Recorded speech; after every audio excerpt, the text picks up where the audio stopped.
Iran ಮೇಲೆ Israel counter attack ಅನ್ನ ಮಾಡಿದೆ. ಈಗ ಇರಾನ್ ರಾಜಧಾನಿ ತೆಹರಾನ್ನಲ್ಲಿ ಭಾರೀ ಸ್ಫೋಟವಾಗಿದೆ. ಇಸ್ರೇಲ್ ಕೊಟ್ಟಿರುವಂತಹ ಉತ್ತರ ಇದು. 60 ಫೈಟರ್ ಜೆಟ್ಗಳಿಂದ ಇಸ್ರೇಲ್ ಅಟ್ಯಾಕ್ ಅನ್ನ ಮಾಡ್ತಾ ಇದೆ. ಇರಾನ್ ಮೇಲೆ 60 ಫೈಟರ್ ಜೆಟ್ಗಳಿಂದ ಸೇನಾ ನೆಲೆ ಪರಮಾಣು ಘಟಕವನ್ನ ಗುರಿಯಾಗಿಸಿ ದಾಳಿ ಮಾಡಿದ್ದಾರೆ. ಇದು ಬಹಳ ಡೇಂಜರಸ್. ಅದು ಇರಾನ್ನ 20 ಸೇನಾ ನೆಲೆಗಳು ಉಡಿಸ್ ಆಗಿರೋದು. ಅಲ್ಲೇನಾದ್ರೂ ಪರಮಾಣು ವಿಕಿರಣ ಸೋರಿಕೆ ಏನಾದರೂ ಆಗಕ್ಕೆ ಶುರು ಆಗ್ಬಿಟ್ರೆ, ಈಗ ಇರಾನ್ನಲ್ಲಿ 640ಕ್ಕೂ ಹೆಚ್ಚು ಜನ ಇಲ್ಲಿವರೆಗೂ ಸಾವನ್ನಪ್ಪಿದ್ದಾರೆ ಅನ್ನುವಂಥ ವರದಿ ಬರ್ತಾ ಇದೆ.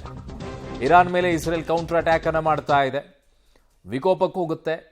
ವಿಕಿರಣ ಸೋರಿಕೆ ಏನಾದರೂ ಆದರೆ ಬಹಳ ದೊಡ್ಡ ಮಟ್ಟದಲ್ಲಿ ಪರಿಸ್ಥಿತಿಯನ್ನ ಇರಾನ್ ಎದುರಿಸಬೇಕಾಗುತ್ತೆ. ಇರಾನ್ನ ದೃಶ್ಯಾವಳಿಗಳು ನೋಡ್ತಾ ಇದ್ದೀರಾ. ಇಸ್ರೇಲ್ ದಾಳಿಗೆ ಇರಾನ್ನಲ್ಲಿ ಏನಾಗಿದೆ ಅಂತ ಹೇಳಿ.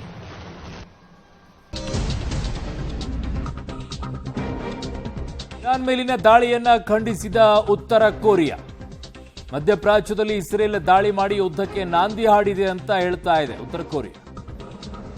ಇರಾನ್ನ ಪರಮಾಣು ಘಟಕ ಸೇನಾ ನೆಲೆ ದಾಳಿಗೆ ಉತ್ತರ ಕೊರಿಯಾ ಕಳವಳವನ್ನು ವ್ಯಕ್ತಪಡಿಸಿದೆ. ಇಸ್ರೇಲ್ ದಾಳಿಯಲ್ಲಿ ನಾಗರಿಕರ ಹತ್ಯೆ ಅಕ್ಷಮ್ಯ ಅಪರಾಧ ಅನ್ನುವಂಥದ್ದನ್ನ ಹೇಳ್ತಾ ಇದೆ. ಉತ್ತರ ಕೊರಿಯಾದ ವಿದೇಶಾಂಗ ಇಲಾಖೆ ವಕ್ತಾರ ಈ ಹೇಳಿಕೆಯನ್ನ ಕೊಟ್ಟಿರೋದು. ಸೊ ಹಾಗಾಗಿ ಯಾರ್ಯಾರು ಯಾವ್ಯಾವ ಸ್ಟ್ಯಾಂಡ್ ಅನ್ನ ಗೊತ್ತಿಲ್ಲ. ಇಸ್ರೇಲ್ ಪ್ರಾಯೋಜಿತ ಭಯೋತ್ಪಾದನೆ ನಡೆಸ್ತಾ ಇದೆ ಅಂತ ಹೇಳಿ. ಇರಾನ್ ಬಗ್ಗೆ ನಡೆಸ್ತಾ ಇರೋದ್ರ ಬಗ್ಗೆ ಯಾಕೆ ಮಾತನಾಡಲಿಲ್ಲ?